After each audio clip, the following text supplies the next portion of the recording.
Russia থেকে অস্ত্র আসবে জানুয়ারি। মায়ানমার পর্যন্ত পার করার দায়িত্ব আমার। মায়ানমার থেকে নাফ নদী পার করে টেকনাফে নীলাবাজার পর্যন্ত তোমার দায়িত্ব। রিমেম্বার ওয়ান থিং, 1,000 কোটি টাকার অস্ত্র।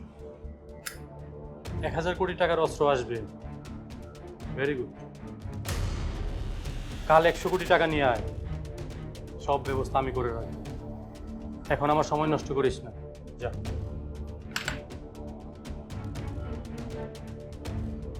কাল থেকে সমুদ্র সীমা দেখবে বিশু। বিশু ভাই।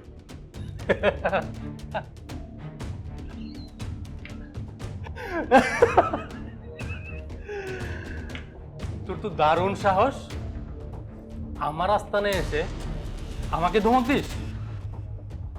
দীর্ঘ 5 বছর যাবৎ আমি এই আস্তানায় বসে সমুদ্র পাহারা দেই, সূর্যের আলো পর্যন্ত আমাকে স্পর্শ করতে পারে না, আর তুই আমার সাথে মশকরা করিস? তুই দেখোস নাই নিচে কারা আছে? বের হতে পারবি? You have only 5 minutes, brother. 5 minute তোর বাপদের বাপ ডেকে যা। Move. Move.